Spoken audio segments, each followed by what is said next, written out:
घाटकोपर के हादसे के बाद अब ढेरों सवाल हैं जिनका जवाब तलाशना बेहद जरूरी है और शायद तभी ये साफ हो पाएगा कि जिम्मेदार आखिर कौन है।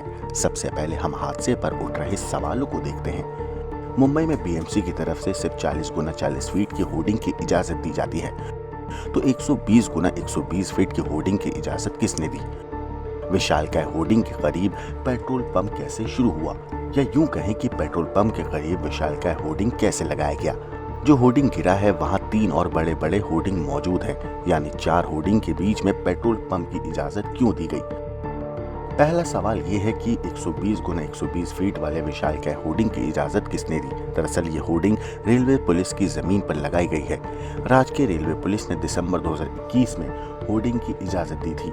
इसी वक्त पर पेट्रोल पंप की भी शुरुआत हुई, जिसे जीआरपी कमिश्नर वेलफेयर फंड की तरफ से चलाया जाता है। बीएमसी के मुताबिक क्योंकि जमीन रेलवे पुलिस की थी, लिहाजा बीएमसी से इजाजत नहीं ली गई।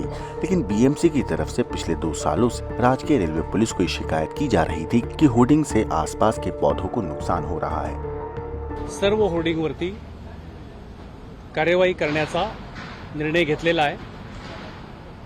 मुख्यमंत्र्यांनी देखील त्या पद्धतीचे आदेश दिलेले आहेत आणि ती कारवाई आज आमची सुरू होती आहे।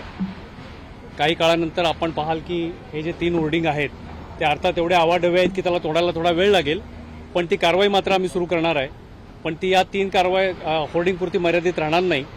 या संदर्भामध्ये गुन्हा दाखल करण्यात आलेला आहे।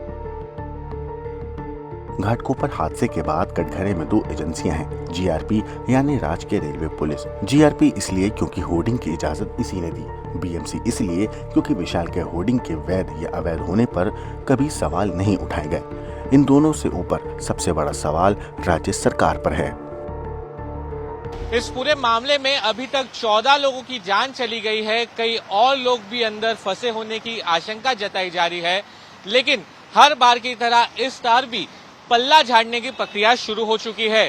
बीएमसी और जीआरपी यानी कि रेलवे पुलिस यही कर रही है, लेकिन अब जीआरपी ने एक स्टेटमेंट इशू किया है और उनका ये कहना है कि साल 2021 दिसंबर में तभी के जो जीआरपी के कमिश्नर थे कैसर खालिद, उनके द्वारा इस होर्डिंग को लगाने की परमिशन दी गई थी और उसी समय वहां पर पेट्रोल पंप चलाने की भी परमिशन दी गई थी।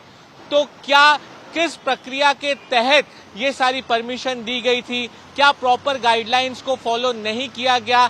इतना बड़ा होर्डिंग लगाने की अनुमति कैसे दी गई, जिसके चलते आज इतने सारे लोगों की जान चली गई? क्या बीएमसी भी सो रही थी? ये सारे बड़े सवाल है। ब्यूरो रिपोर्ट, क्राइम तक।